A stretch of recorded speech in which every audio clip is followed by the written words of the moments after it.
باللہ من الشیطان الرجیم بسم اللہ الرحمن الرحیم شہر رمضان الذی انزل فیہ القرآن ھدی للناس وبینات من الہدی والفرقان۔ ماہ مبارک رمضان سے متعلق رسول اللہ صلی اللہ علیہ وآلہ وسلم کا یہ فرمانا ہے کہ یہ وہ مہینہ ہے جس میں خدا تمہاری دعاؤں کو قبول کرتا ہے، بس اپنے رب کو پکارو، فَاسْأَلُوا اللَّهَ رَبَّكُمْ بِبَيِّنَةٍ صَادِقَةٍ وَقُلُوبٍ طَاہِرَةٍ، اپنے پروردگار کو پکارو خالص نیتوں کے ساتھ اور پاکیزہ قلوب کے ساتھ۔ کیا پکارو رب کو؟ أَن يُوَفِّقَكُمْ لِصِيَامِهِ، کہ خدا تمہیں توفیق عطا فرمائے اس ماہ کے روزوں کی۔ خداوند متعال سے یہ توفیق طلب کرو کہ خدا تمہیں اس ماہ میں روزہ رکھنے کی توفیق عطا فرمائے۔ کیوں؟ کیونکہ خدا تمہاری دعا اس ماہ میں قبول کرتا ہے۔ بس اپنے رب تعالیٰ سے، اپنے پروردگار سے یہ دعا کرو۔ روزہ مومنین کرام عبادات میں سے ہے جو خداوند تبارک و تعالیٰ نے ایک ماہ واجب قرار دیا ہے۔ ماہ مبارک رمضان، یہ پورا ماہ روزہ واجب ہے، لازم ہے۔ احکام کی 5 قسمیں ہیں۔ ہم جتنے بھی کام کرتے ہیں ان کی 5 اقسام ہیں، ان میں سے ایک قسم واجب ہے۔ واجب اس کام کو کہا جاتا ہے جو انسان کے لیے انجام دینا لازمی ہے، ضروری ہے، اور اگر انسان اس کام کو ترک کرتا ہے تو اس کے بدلے میں سزا کا مستحق ہوگا اور عذاب خدا ہوگا، خدا کی ناراضگی ہوگی، خدا ناراض ہوگا چونکہ اس کے امر کو اس نے ٹھکرایا ہے۔ خداوند متعال وہ خالق حکیم اس چیز کو انسان کے لیے واجب قرار دیتا ہے، لازم قرار دیتا ہے، ضروری قرار دیتا ہے، جس کے بغیر انسان کا گزارا ہی نہ ہو۔ یعنی روزہ ان عبادات میں سے ہے جسے خدا نے ایک ماہ واجب قرار دیا۔ وجہ یہ ہے کہ اگر ایک ماہ انسان روزہ نہ رکھے تو یقیناً انسان ایک اہم کام سے محروم رہ جائے گا۔ انسان کے لیے لازم ہے۔ اگر لازم نہ ہوتا، اگر روزہ میری ضرورت نہ ہوتی تو میرا پروردگار یقیناً اس روزے کو میرے لیے فرض نہ فرماتا، لازم نہ قرار دیتا۔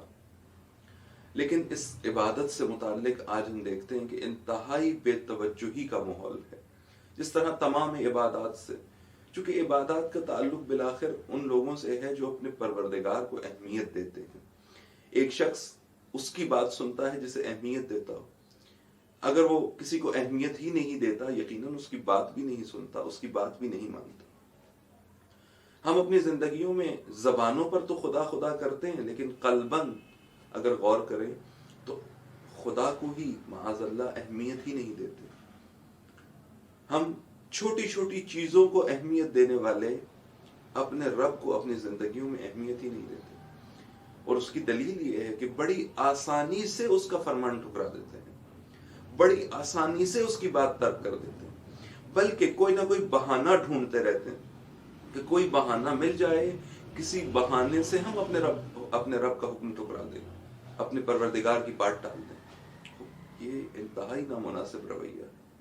قرآن مجید کا فرمان ہے کتب علیکم الصیام، اے لوگوں تم پر روزے لکھ دیے، لازم کیے گئے، فرض کیے گئے، کما کتب علی الذین من قبلکم، جس طرح تم سے پہلے لوگوں پر روزے لکھ دیے گئے تھے، لعلکم تتقون، کہ شاید کہ تم متقی ہو جاؤ، پرہیزگار ہو جاؤ، تقوی اختیار کر لو، اپنے پروردگار کا خوف تمہارے اندر پیدا ہو جائے، خشیت خدا تمہارے اندر پیدا ہو جائے، تم محفوظ ہو جاؤ۔ ایسا نہیں ہے کہ روزہ خدا نے مقرر کیا ہے، روزے کا فلسفہ نہیں ہے، ایسا نہیں ہے کہ روزہ خدا نے مقرر کیا ہے، روزے کے نتائج نہیں ہے، روزہ بہت اہم نتائج کے لیے ہے۔ ہر عبادت اس کا ایک سر ہے، اس کا ایک راز ہے، ایک ظاہر عبادت ہے جو احکام فقہی کے معلوم ہونے سے ٹھیک ہو جاتا ہے۔ روزہ کب رکھنا ہے، سحری کب بند کرنی ہے، روزہ کب افطار کرنا ہے، خوب اس سے ظاہر عبادت ٹھیک ہو جاتی ہے۔ پھر ایک روح عبادت ہے کہ انسان کتنی توجہ کے ساتھ وہ عبادت انجام دیتا ہے۔ پھر ایک سر اور راز عبادت ہے کہ اس عبادت کے نتیجے میں انسان کو حاصل کیا ہونا ہے۔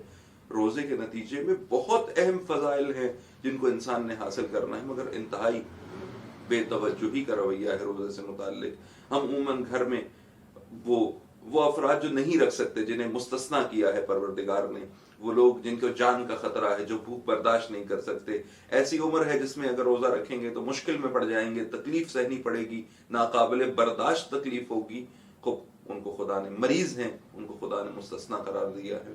لیکن اس کا مطلب یہ نہیں کہ جو صحت مند ہیں وہ خود کو خود ہی مستثنا کر لیں۔ بس یہ ذہن میں رکھیں کہ جس نے 11 مہینے کھانے کو دیا ہے، اسی نے 1 ماہ 1 وقت نہ کھانے کا کہا ہے۔ کتنا بدبخت ہے وہ انسان کہ 11 مہینے جو اسے کھلا رہا ہے، 1 ماہ اگر وہ اس سے کہہ دے کہ 1 وقت کا کھانا نہ کھا، یہ اس کا فرمان ٹھکرا دے، یہ اس کی بات چھوڑ دے، یہ اس کی بات کو زمین پر گرنے دے، یہ اس کے فرمان کی پرواہ نہ کرے۔ کتنا بدبخت ہے یہ انسان۔ روزہ چھوڑ دو، کیوں روزہ چھوڑ دو؟ بے پرواہ ہے، لاپرواہ ہے خدا کی طرف سے۔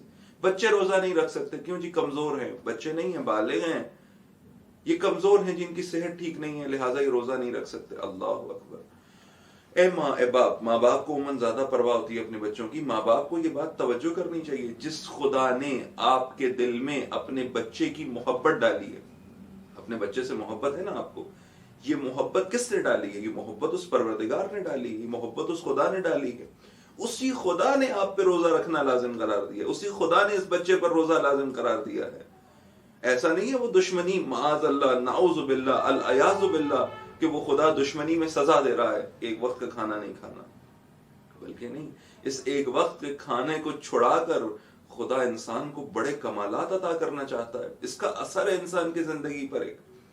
لیکن ہم بڑی کہیے کہ جسارت کے ساتھ اور بے باک ہو کر اپنے پروردگار کے سامنے آ کھڑے ہوتے ہیں اور رب تعالیٰ کے سامنے اعلان کر دیتے ہیں کہ ہم روزہ نہیں رکھیں گے۔ یہ بے توجہی ہے، یہ انسان کہلانے کے لائق نہیں ہے۔ یہ شخص جو خدا کا وفادار نہ ہو، جو سب کچھ اسے دے رہا ہے، وہ کسی اور کا کیا وفادار ہوگا؟ بے وفا انسان نہیں ہوتا۔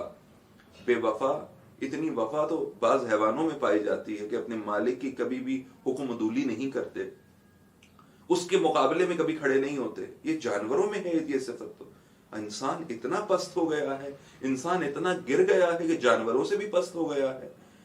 نہیں کر سکتے، زیادہ نہیں کر سکتے، جتنا کر سکتے ہو وہ تو کرو، کم از کم واجبات کو تو انجام دو، کم از کم روزے کو تو بے اہمیت نہ کرو۔ بے دریغ ہو کر لوگوں کے سامنے کھانا، روزے کی توہین کرنا، ماہ رمضان کی توہین کرنا، جو مریض ہیں، جن پہ روزہ نہیں ہے، سفر کی صورت میں ہیں، ان پہ روزہ نہیں ہے، قصر ہے ان کا روزہ، وہ بھی بے احترامی نہیں کر سکتے ماہ رمضان کی۔